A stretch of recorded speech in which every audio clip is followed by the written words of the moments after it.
इटावा में सनसनीखेज वारदात आई सामने। कथावाचक पत्नी की गला घोंटकर हत्या, पति ने खुद का गला काट रची झूठी कहानी। इटावा के उसराहार थाना क्षेत्र के मोहरी गांव में एक ऐसी दिल दहलाने वाली घटना आई सामने जिसने रिश्तों की पवित्रता को ही तार तार कर दिया। कथावाचक बबली शास्त्री 25 वर्षीय की गला घोंटकर बेरहमी से हत्या कर दी गई और इस खौफनाक वारदात का आरोपी कोई और नहीं बल्कि उसका पति सचिन बाथम 30 वर्षीय निकला। सचिन ने न सिर्फ पत्नी की जान ली बल्कि खुद को पीड़ित दिखाने के लिए अपने गले पर चाकू से वार कर पुलिस को गुमराह करने की साजिश रची। लेकिन सच का पर्दाफाश हो गया जब पुलिस ने बंद घर से बबली की लाश बरामद करी। लव मैरिज से शुरू हुआ था सफर, लेकिन प्रेम पर भारी पड़ा शक। बबली और सचिन की कहानी 8 साल पहले शुरू हुई थी, जब दोनों ने कथावाचक के दौरान एक दूसरे का दिल चुराया।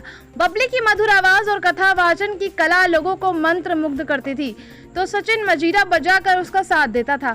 दोनों ने लव मैरिज की और 2 बच्चों के साथ खुशहाल जिंदगी की शुरुआत करी। लेकिन पिछले कुछ समय से सचिन का ध्यान किसी दूसरी महिला की ओर खिंच गया। इस बात को लेकर दंपति में अक्सर तानातनी रहने लगी। 16 मई की रात भी ऐसा ही एक झगड़ा हुआ जो बबली की जिंदगी की आखिरी रात साबित हुई। खौफनाक साजिश, हत्या के बाद खुद को बनाया पीड़ित। पुलिस के मुताबिक 16 मई की रात सचिन ने गुस्से में आकर बबली का गला घोंट दिया। इसके बाद उसने अपने गले पर चाकू से वार कर खुद को भी घायल कर लिया। सुबह जब परिवार वालों ने सचिन को खून से लथपथ देखा तो उसने पुलिस को झूठी कहानी सुनाई कि बबली ने उस पर जानलेवा हमला किया और फिर फरार हो गई। परिवार ने भी सचिन का साथ देते हुए यही बात पुलिस को बताई। पुलिस ने शुरुआत में सचिन को पीड़ित मानकर उसे सैफई मेडिकल यूनिवर्सिटी में भर्ती कराया। सचिन ने तो हद ही कर दी, उसने कागज पर लिखकर भी बबली को हमलावर बताया। पुलिस की सतर्कता ने खोला राज, चटाई में लिपटी मिली लाश, लेकिन पुलिस को कुछ गड़बड़ लगा। उसराहार थाना प्रभारी बलराम मिश्रा ने मामले की गहराई से जांच शुरू करी। 18 मई को जब पुलिस सचिन के घर पहुंची तो ताला तोड़ के वहां का मंजर रोंगटे खड़े करने वाला था।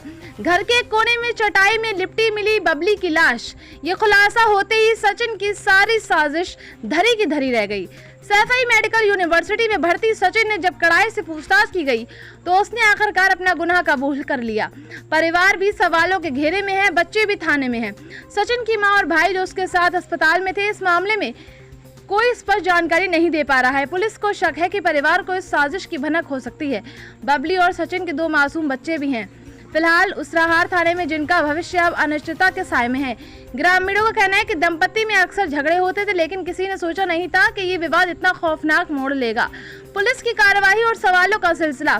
भरतना के पुलिस उपाधीक्षक अतुल प्रधान ने बताया कि सचिन की हालत और अभी गंभीर है, लेकिन उसने लिखित रूप में अपनी बात रखी और पुलिस ने बबली के शव को पोस्टमार्टम के लिए भेज दिया और ग्रामीणों व संदिग्धों से पूछताछ जारी है। इस घटना ने कई सवाल खड़े कर दिए हैं।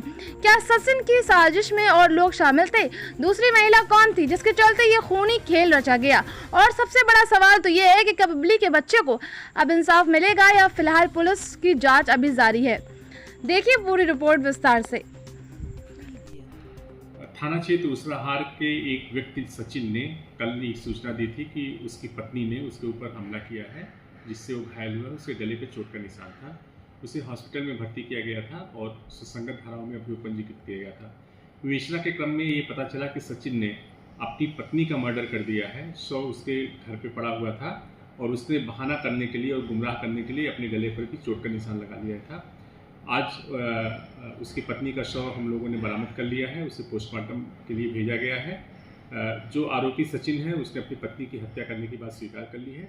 अग्रिम विधिक कार्रवाई की जा रही है।